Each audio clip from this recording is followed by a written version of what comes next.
yang menerima kami Tuhan. Engkau menerima kami Tuhan. Memanjang senantiasa. Katakan Tuhan inilah, Tuhan inilah yang ku tahu. Kau mengenal hatiku jauh melebihi semua yang terdekat sekalipun. Tuhan inilah yang ku mau.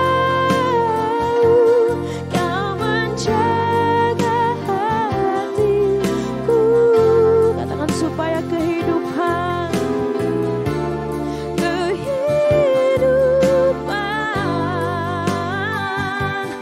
memanjang senantiasa, supaya kehidupan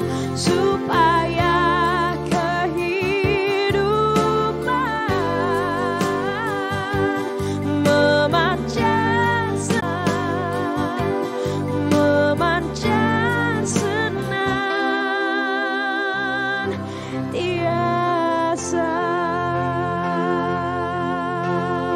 Haleluya.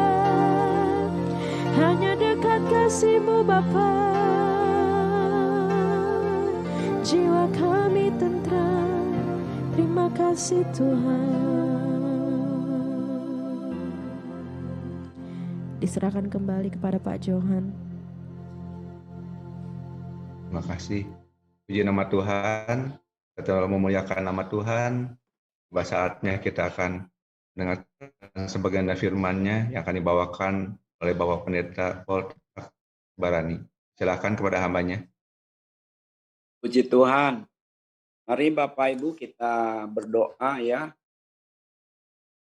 Bapa Surgawi, kami sungguh bersyukur Bapa menyediakan bagi kami persekutuan yang indah yang diselenggarakan tiap pekan, tiap minggu melalui PD Bukit Kemuliaan di Hotel Yasmin Cipanas yang sekarang sedang keadaan kami diperkenan beribadah secara online melalui live Zoom meeting seperti ini.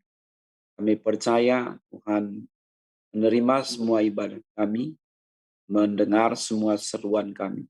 Sekarang kami akan merenungkan firman-Mu yang terdapat di dalam Alkitab. Biarlah firman yang akan kami renungkan ini dapat kami mengerti, supaya lebih mudah kami terapkan dalam hidup sehari-hari, juga dapat kami beritakan ulang dengan tepat pada sesama kami. Berfirmanlah ya Bapa, kami bersedia untuk mendengar hanya di dalam nama Tuhan Yesus Kristus dan dalam persekutuan Roh Kudus. Amin. Puji Tuhan. Shalom Bapak Ibu, sekali lagi udah kangen ya mau jumpa secara langsung di Hotel Yasmin Cipanas, tapi kita harus bersabar ya. Terima kasih bagi para pengurus ya, pembina kita, Bapak juga Pak Kasdin, Pak Johan, Pak Herman, Bala ya, saudari Friskila yang diberkati Tuhan. Tuhan memberkati semua. Hari ini saya mau mengajak Anda merenungkan firman Tuhan didasarkan pada surat Filipi pasal 4 ayat 4 dan 5. Surat Filipi pasal 4 ayat 4 dan 5. Dengan judul senantiasa bersukacita dalam Tuhan. Bersukacita senantiasa dalam Tuhan. Demikian bunyinya. Bersukacitalah senantiasa dalam Tuhan. Sekali lagi kukatakan bersukacitalah. Hendaklah kebaikan hatimu diketahui semua orang. Tuhan sudah dekat. Ya. Minta tolong kalau boleh saya diizinkan mengeluarkan share screen sendiri.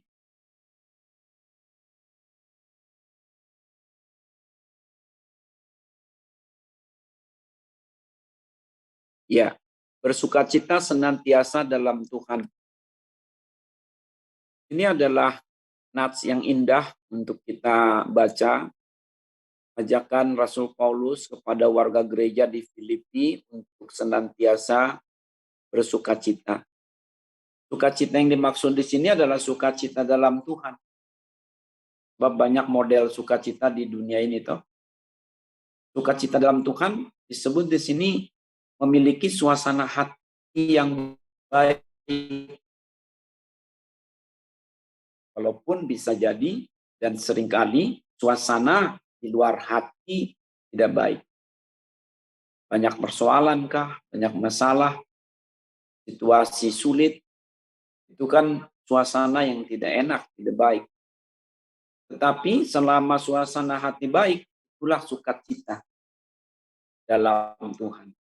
Sukacita seturut dengan firman Tuhan. Sukacita itu kalau kita baca Alkitab secara etimologis berbeda dengan perasaan senang. Kita tidak dikatakan senanglah kamu, tidak. Tapi bersukacitalah. Karena kalau senang ini alasannya yang enak-enak tuh. Mana kita senang kalau handphone hilang. Jangankan hilang ini. Ketinggalan aja kita udah nggak senang. Tapi kita harus bersukacita. Dan sukacita dalam Tuhan juga bukan berpura-pura. Jadi di sini kita diajak untuk bersukacita dalam Tuhan. Mari kita bersukacita senantiasa dalam Tuhan. Marilah kita bersukacita senantiasa dalam Tuhan. Mengapa kita senantiasa bersukacita dalam Tuhan?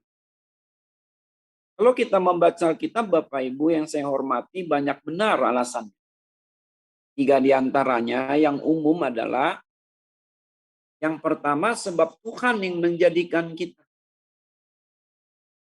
Yang kedua, sebab Tuhan yang menyertai kita. Dan yang ketiga, sebab Tuhan yang menyelamatkan kita. 3 alasan ini menjadi dasar yang sangat kuat bagi kita untuk bersukacita senantiasa dalam Tuhan. Yang pertama tadi, sebab Tuhan yang menjadikan kita. Kita ini tidak ada dengan sendirinya. Tapi ada satu pribadi yang secara sengaja yang terencana menjadikan kita begini rupa. Apa kaitannya dengan sukacita kita? Ya, supaya kita ini bersyukur. Supaya kita ini jangan banyak lebih dahulu tuntutan, sungut-sungut. Kamsia-kamsia dulu dong sama Tuhan. Emang kita dari mana? Emang siapa yang ngadain kita? Tahu dirilah gitu kata kasarnya. Kalau kita ini mengingat-ingat siapa kita akan selalu rendah hati. Kita akan selalu memandang pada Tuhan. Kejadian pasal 1 ayat 26 sampai 31. Indah sekali bukan? Tuhan menjadikan kita bukan asal-asal Bapak Ibu. Tuhan menjadikan kita itu dengan begitu baik, apik. Modalnya kuat sekali.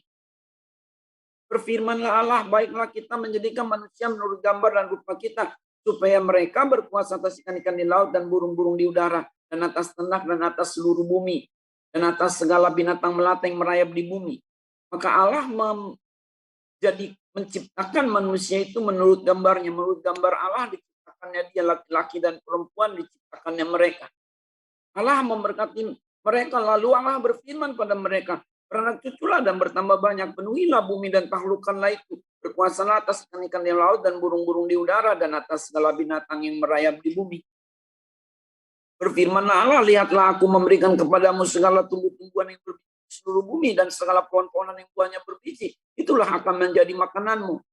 Tapi kepada segala binatang di bumi dan segala burung di udara dan segala yang merayap di bumi yang bernyawa, berikan segala tumbuh-tumbuhan hijau menjadi makanannya. Dan jadilah demikian. Maka Allah melihat segala yang dijadikannya itu sungguh amat baik.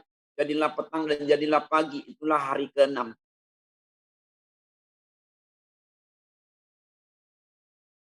Jadi kalau kita ini ada Bapak Ibu, itu anugerah. Dengan suka ngomel aja, bersyukur dong. Memang ada yang berkata begini, pendeta ini memang betul sih Tuhan yang jadikan, tapi kan ini Adam dan Hawa. Ini kan manusia, kapan kita ini dijadikan Tuhan? Kapan Tuhan menjadikan kita? Kalau kita membaca Mazmur 139, ada alasan di sini yang dapat kita catat. Mazmur 139 ayat 13 sampai 16. Sebab Tuhanlah yang membentuk buah pinggangku, menenun aku dalam kandungan ibuku. Aku bersyukur kepadamu oleh karena kejadianku dahsyat dan ajaib. Ajaib apa yang kau buat dan jiwaku benar-benar menyadarinya. Tulang-tulangku tidak terlindung bagimu ketika aku dijadikan di tempat yang tersembunyi. Dan aku direkam di bagian-bagian bumi yang paling bawah. Mata Tuhan melihat selagi aku bakal anak. Dan dalam kitab Tuhan semuanya tertulis hari-hari yang akan dibentuk. Sebelum ada satupun daripadanya. Jadi kalau kita ini ada sebagaimana kita ada sekarang. Menjadi manusia. Bahkan sebagai ciptaan yang lebih maksimal. Dari hewan, binatang, ikan di laut, burung di udara tadi. Kita bisa matiin pohon, hidupin pohon. Itu kita mesti bersyukurlah. Bersukacitalah senantiasa dalam Tuhan.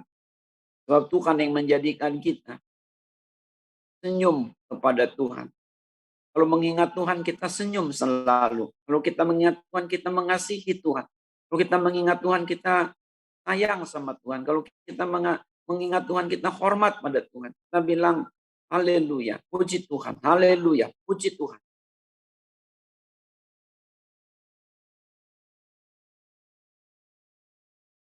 Salah 1 ayat 21. Karena kalau dia susah dia bilang apa? Tuhan yang memberi, Tuhan yang mengambil. Terpujilah nama Tuhan. Coba bilang begitu. Ada pandemik atau tidak ada pandemik, terpujilah nama Tuhan. Ada toko buka atau tidak ada toko buka, terpujilah nama Tuhan. Hotel buka atau tidak buka hotel kita, terpujilah nama Tuhan. Ada pelanggan atau tidak ada pelanggan, terpujilah nama Tuhan. Ada jadwal khotbah atau tidak ada jadwal khotbah, terpujilah nama Tuhan. Seperti malaikat di sorga yang mulia di dalam Wahyu pasal 4 ayat 8, 9, 10, 11. Siang malam mereka memuji-muji Tuhan, berseru-seru, kudus, kuduslah Tuhan Allah yang menjadikan langit dan bumi dengan segala isinya.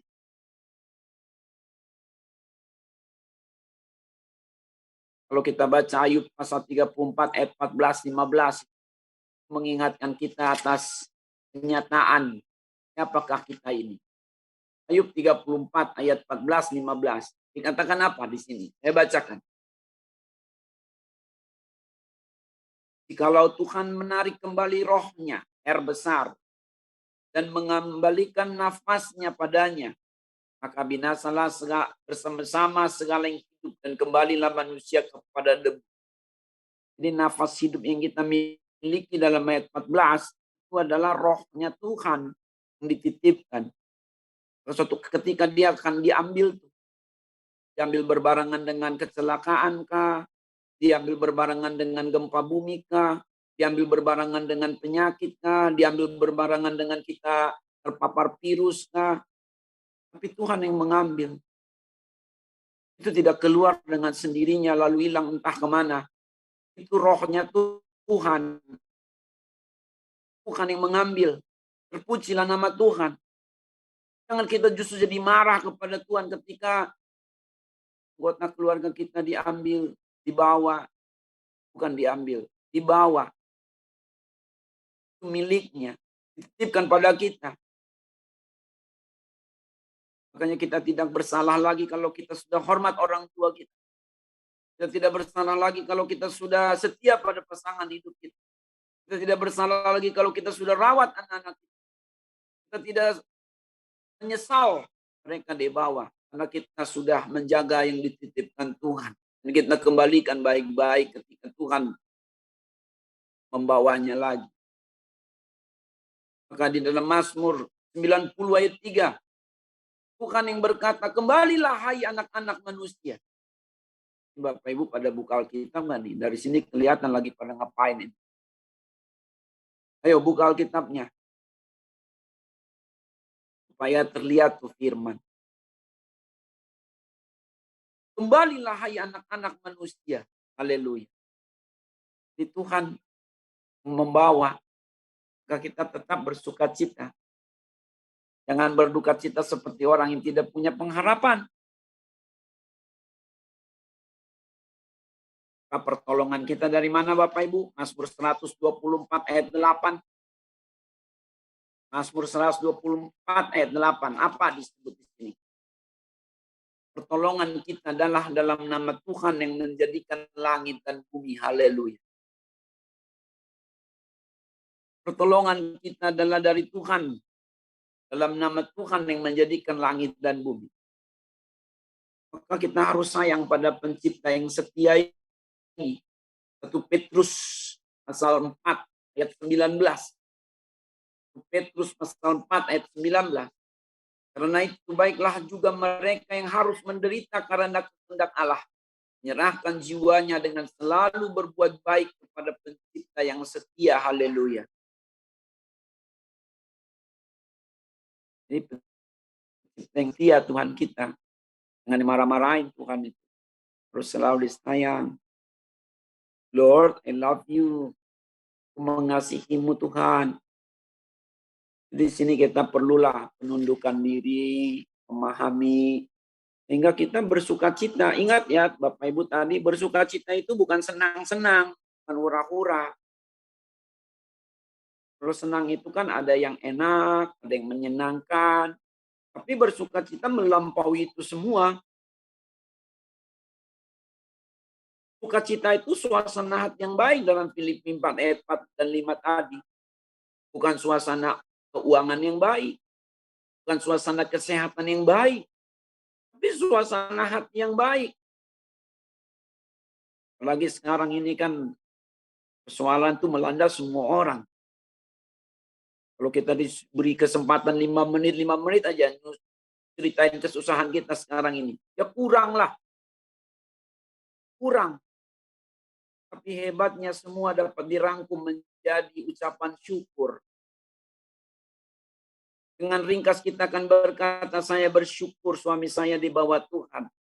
Saya bersyukur saya menghadapi persoalan. Saya bersyukur.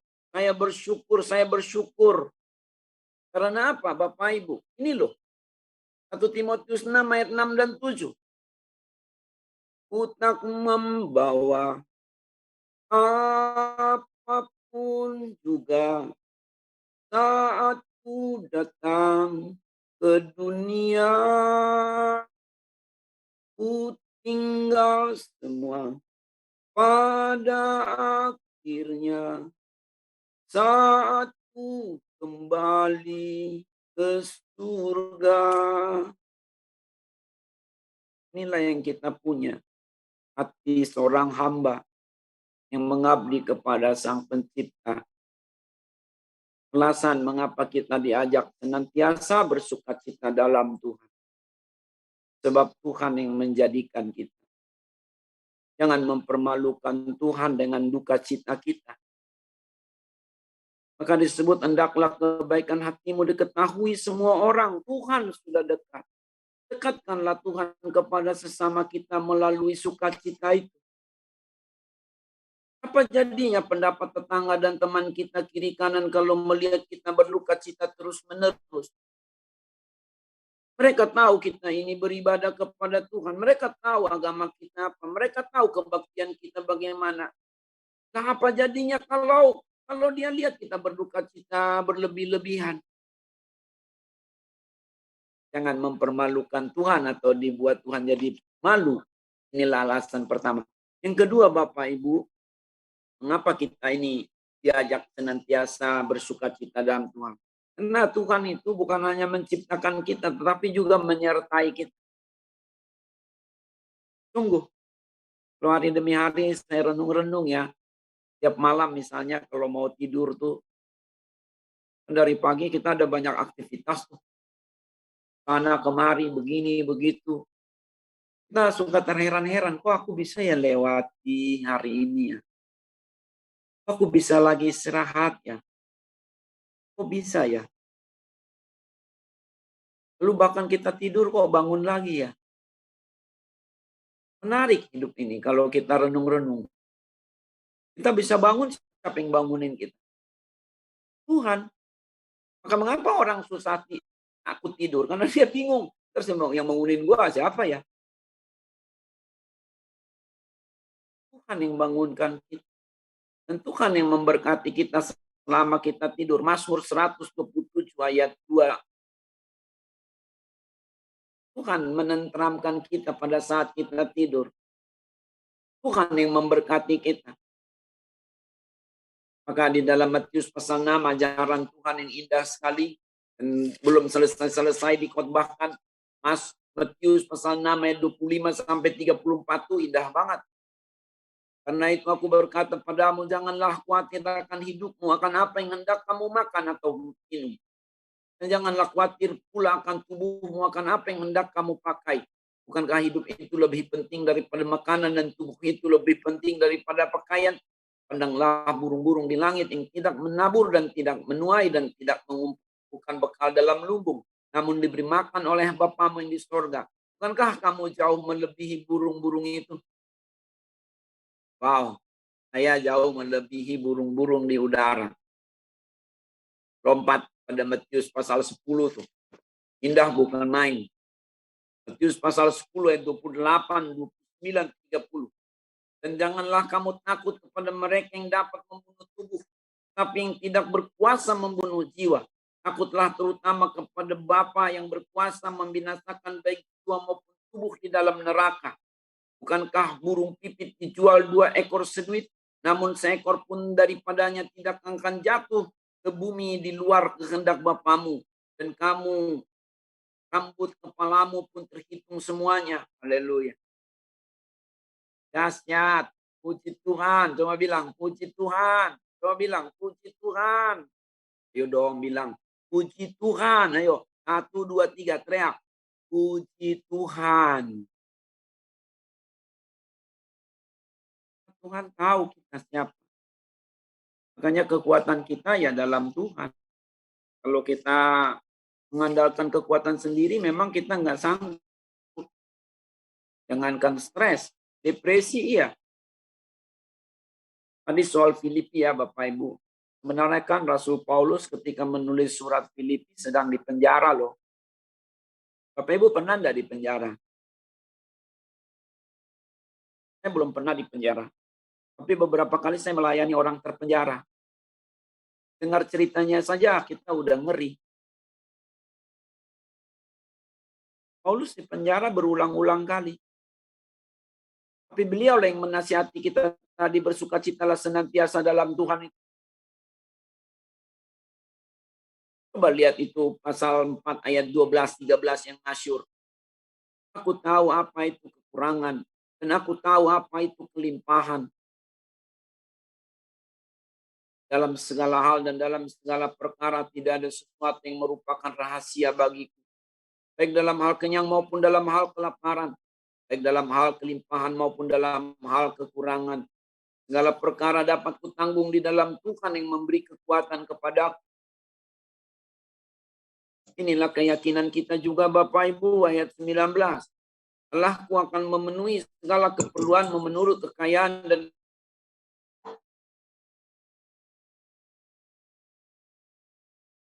dalam Kristus Yesus. Gimana kita sulitnya berdagang akhir-akhir ini, berbisnis akhir-hari ini, pelayanan akhir-hari ini, kegiatan kita. Saya Bapak Ibu sejak tahun lalu jadwal saya udah nggak ada lagi dibuka. Oh ya, saya catat ya. Tapi udah nggak terlalu ngarap bagaimana. Tapi kita berkata Tuhan menyertai kita senantiasa. Tuhan memberkati kita senantiasa. Apa di antara Anda ada yang kelaparan? Tolong lihat saya Bapak Ibu sejenak. Ada yang kelaparan? Ada yang kekurangan, kelaparan, sampai tidak bisa makan begitu? Saya tidak yakin. Kita bisa lapar tapi tidak kelaparan. Kita bisa kurang tapi kita tidak kekurangan. Selalu ada saja berkat Tuhan. Tinggal kita adjust. Kita sesuaikan diri. Kalau Tuhan berkata kencangkan ikat pinggang, kencangkan ikat pinggang. Persekutuan doa ini, pengurusnya tahu itu. Berapa persembahan yang masuk. Berkurang. Kita sesuaikan. Tapi kita jangan jadi tidak mengucap syukur. Syukuri. Terima kasih Tuhan, kami ada makan setengah piring. Terima kasih Tuhan, kami bersyukur ada setengah sendok gula. Terima kasih Tuhan, ada sedikit minyak di buli-buli yang kecil. Terima kasih Tuhan, haleluya. Tuhan menyertai, Allah turut bekerja dalam segala perkara untuk mendatangkan kebaikan bagi orang yang mengasihi dia dan yang terpanggil sesuai dengan rencananya. Roma 8 ayat 28. Makanya supaya kita jangan keburu khawatir. Filipi 4 ayat 6 dan 7 itu loh. Yuk kita baca sama-sama. Filipi 4 ayat 6 dan 7. Janganlah hendaknya kamu khawatir tentang apapun juga. Tetapi nyatakanlah dalam segala hal keinginanmu kepada Allah dalam doa dan permohonan dengan ucapan syukur. Maka damai sejahtera Allah yang melampaui segala akal akan memelihara hati dan pikiranmu dalam Kristus Yesus. Jadi supaya jangan keburu khawatir, buru-buru berdoa. Buru-buru berdoa supaya jangan keburu khawatir. Kita tidak boleh lupa Bapak Ibu bahwa Tuhan memang menyertai kita. Itu janjinya toh. Aku tidak akan meninggalkan engkau. Tidak akan. Memang berbicara mengenai kesulitan hidup ini tidak mudah. Saya bukan jadi menekan Bapak Ibu atau mengata-ngatai seolah semua serba gampang gitu. Tidak begitu maksud saya. Sejak pandemik, ada-ada saja. Ntar hari ini doain orang meninggal, besoknya kubur orang meninggal. Semua pemakaman di DKI ini saya sudah kunjungi. Dibuka lagi tuh pemakaman baru besar sekali. Sebenarnya itu bukan pemakaman, tapi dijadikan pemakaman. Itulah hidup. Tapi bukan berarti Tuhan tidak menyertai kita. Makanya bagi kita orang meninggal itu adalah justru Tuhan ambil alih penyertaannya langsung. Tuhan ambil alih perawatannya langsung. Ketika dokter di dunia ini sudah tidak sanggup, mereka angkat tangan, maka Tuhan turun tangan. Kan katakan ini rayuan saya, bukan. Saya tidak merayu, ini kebenaran firman. Sebab sengsara kita, Tuhanlah yang menampungnya dalam kirbat. Mazmur 56 ayat 9. Sengsaraku, engkaulah yang menghitung-hitungnya Tuhan. Air mataku kau taruh di dalam kirbatmu Tuhan. Tuhan menghitung semua sengsara kita. Ini adalah penyertaan Tuhan. Jadi Bapak Ibu yang saya hormati, di tengah-tengah kesulitan hidup ini, biarlah kita tetap bersuka cita dalam Tuhan. Sukacita dalam Tuhan bukan berarti kita senang-senang, apalagi hura-hura, bukan. Bersukacita dalam Tuhan bukan juga berarti kita tidak boleh menangis. Bukan begitu. Bersukacita dalam Tuhan bukan berarti kita tidak boleh berduka cita, berbelasungkawa. Bukan begitu. Tapi bersukacita dalam Tuhan tadi adalah suasana hati kita jangan digoncang oleh persoalan. Kita tetap ada ucapan syukur kepada Tuhan kita yang maha baik. Karena apa? Alasannya. Yang ketiga, sebab Tuhan yang menyelamatkan kita. Haleluya. Ini kalau sudah bicara mengenai keselamatan, inilah yang terpenting Bapak Ibu. Lukas 10 ayat 20 masih ingat ayat hafalan kita? Lukas 10 ayat 20. Janganlah kamu bersukacita karena roh-roh dunia ini takluk kepadamu. Tapi bersukacitalah karena namamu terdaftar di surga. Haleluya.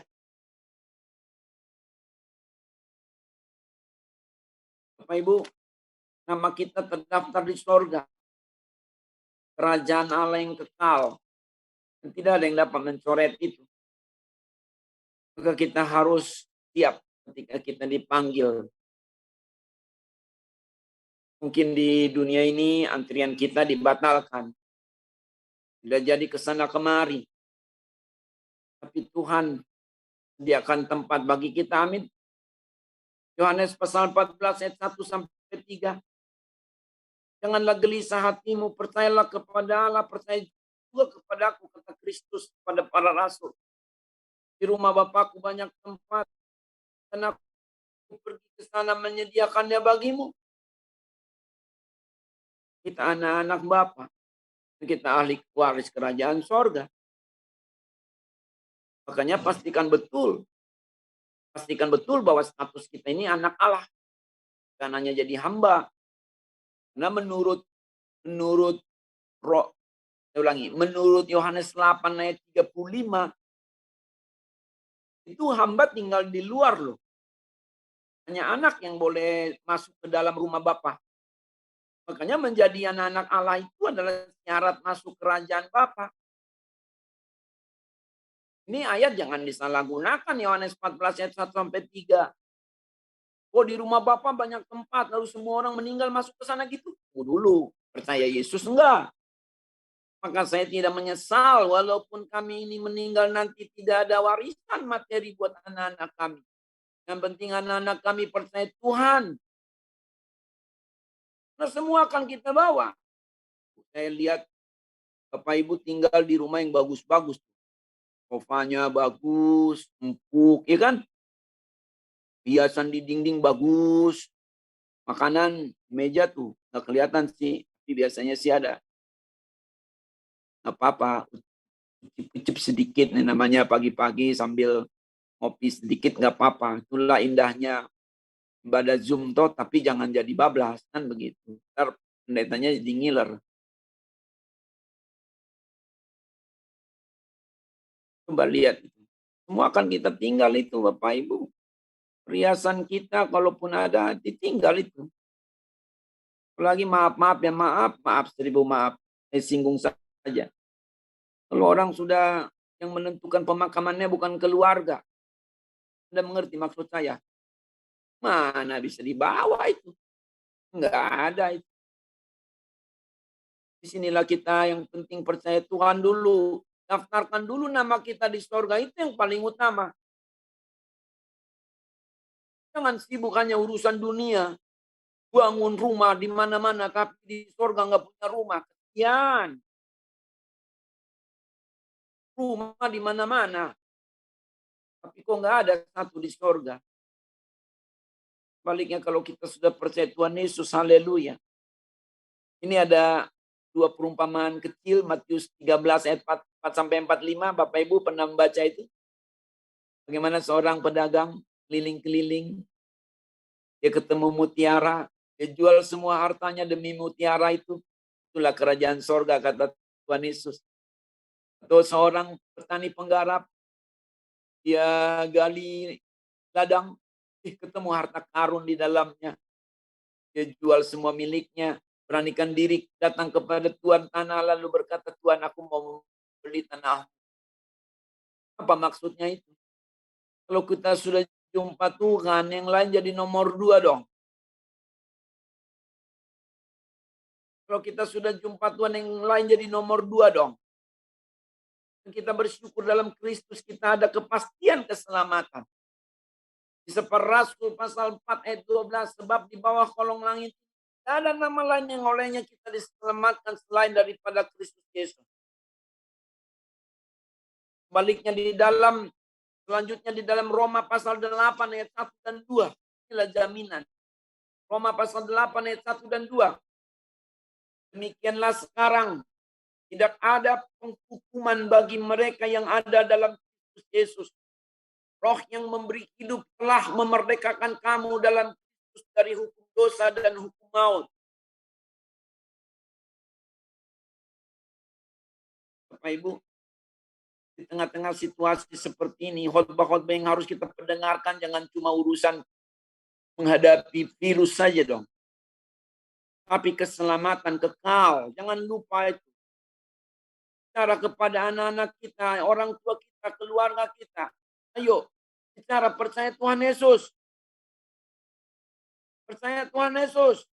Maka dalam situasi seperti ini, kita harus lebih kuat menginjil. Kalau ada orang sakit, jangan hanya tekankan supaya sembuh. Supaya sembuh. Itu bukan hanya itu keperluan orang. Keperluan orang yang utama adalah supaya dia selamat. Supaya dia selamat. Supaya dia percaya Tuhan. Kalau sudah percaya Tuhan, maka dia selamat. Tidak ada lagi maut yang akan merenggutnya. Buat kita maut itu bukan kematian dunia, tapi kematian di neraka. Karena dosa, kematian kedua, kematian kekal. Makanya tadi katakan apa? Matius 10 ayat 28. Janganlah kamu takut kepada mereka yang dapat membunuh tubuhmu. Takutlah terutama kepada Dia, Tuhan Allah Bapamu di surga, yang dapat membunuh badan rohmu di neraka. Sebaliknya kalau kita dalam Tuhan, lihat nih. 1 Korintus 15 ayat 54 sampai 57. 1 Korintus 15 ayat 54 sampai 57. Dan sesudah yang dapat binasa ini mengenakan yang tidak dapat binasa. Dan yang dapat mati ini mengenakan yang tidak dapat mati. Maka akan genaplah firman Tuhan yang tertulis. Maut telah ditelan dalam kemenangan. Hai maut, di manakah kemenanganmu? Hai maut, di manakah sengatmu? Sengat maut ialah dosa dan kuasa dosa ialah hukum Taurat. Tapi syukur kepada Allah yang telah memberikan kepada kita kemenangan oleh Kristus Yesus Tuhan kita. Haleluya. Karena itu ayat 58 ayat terakhir. Karena itu saudara yang kekasih, berdirilah teguh, jangan goyah. Dan giatlah selalu dalam pekerjaan Tuhan. Sebab kamu tahu bahwa dalam persekutuan dengan Tuhan jerih payahmu tidak sia-sia. Jadi tolong ya pengurus PD Kemuliaan, dengar baik-baik kawan-kawan. Pengurus PD Bukit Kemuliaan yang saya hormati. Jangan karena pandemik ini Anda nggak urus persekutuan ini ya. Saya ingatkan baik-baik. Sebagai kawan dalam Tuhan. Jangan karena pandemik ini Anda tidak mengurus lagi PD Bukit Kemuliaan ini baik-baik ya. Ini adalah sarana penyelamatan jiwa. Jangan datang ke Yasmin hanya karena ada makanan di minuman di situ yang banyak-banyak setiap minggu. Tapi dalam situasi seperti inilah kita tunjukkan bahwa kemandirian kita beribadah, kedewasaan kita mendukung pekerjaan Tuhan tanpa syarat. Kita bersukacita dalam Tuhan. Karena dari Tuhanlah kita mendapat upah. Bukan dari manusia. So, persekutuanmu dengan Tuhan, jerih payahmu dalam Tuhan tidak sia-sia. Ayo, semua pengurus bersatu lagi. Dukung pekerjaan Tuhan di PD Bukit Kemuliaan ini. Jangan tinggal. Saya bukan pengurus. Tapi saya peduli dengan PD Bukit Kemuliaan dengan segala keterbatasan saya. Tuhan memberkati Bapak Ibu semua. Kalau saya tadi agak keras bicara itu bukan karena saya marah ya. Tapi ya begitulah tekanannya. Terima kasih ya Bapak Ibu. Hari ini Anda berkenan untuk memberi kesempatan pada saya untuk berbincang tentang firman Tuhan mengenai 3 alasan mengapa kita senantiasa bersukacita dalam Tuhan. Ya karena Tuhanlah yang menjadikan kita. Maka kita ya bersyukurlah. Kita nggak bawa apa-apa. Ciptaan Tuhan. Yang berikut ya karena Tuhanlah yang menyertai kita. Benar kan? Kita boleh kurang tapi nggak kekurangan. Ini das ini 10 tahun nggak ganti-ganti, ya nggak apa-apa. Nggak apa-apa. Ini jas ini nggak ganti-ganti sampai melewat tuh. Nggak apa-apa, di Zoom nggak kelihatan kan. Nggak apa-apa. Bersukacita. Kita nggak bisa ke sana kemari, kalau lagi Zoom tetap senyum. Itu anaknya Pak Marbun, cantik ya, suaranya bagus. Kan begitu jadinya. Itu Pak Marbun tuh, semangat ya. Kan begitu jadinya. Jangan kita bikin, wah kan udah nggak ada lagi pada mereka. Jangan dong. Tuhan tetap menyertai kita loh. Dan utamanya, sorga Bapak Ibu, sorga. Terima kasih ya, Tuhan Kamsia. Mari kita berdoa ucap syukur. Nanti selanjutnya, harap berkenan Bapak Herman yang pimpin kita doa penutup dan doa berkat ya, hambanya. Mari kita bersyukur. Bapa di dalam surga, berkatilah Bapak Rudi Sirapanji dengan ibu dan anak-anak semua keturunan. Berkatilah Bapak David sekeluarga dan semua anak menantu cucu. Berkatilah akan Bapak Herman dengan ibu, anak, menantu, cucu. Berkati semua pengurus PD Bukit Kemuliaan dengan seluruh keluarga besar. Berkati hamba-Mu yang setia, Bapak Pendeta Astin Marbun dengan ibu dan juga anak-anak termasuk Priscilla yang memimpin ibadah. Begitu indah. Kami bersyukur buat Bapak Ibu yang berkenan hadir mengikuti ibadah. Walaupun online kami tetap percaya pada Tuhan. Dan memang setiap hari kami online dengan Tuhan. Jadi kami tidak heran kalau kami online hari ini dengan sesama. Tuhan tetap menerima ibadah kami karena kami sesungguhnya setiap hari juga online dengan Tuhan. Terima kasih Bapak, biar firman Tuhan mengenai ajaran untuk kami bersukacita senantiasa dalam Tuhan kami mengerti. Apapun yang terjadi, suasana hati kami tetap terjaga baik. Terpujilah Bapa di atas segalanya, di dalam nama Tuhan Yesus Kristus Roh Kudus. Haleluya. Amin. Puji Tuhan. Terima kasih ya Bapak Ibu, Tuhan memberkati semua. Puji Tuhan.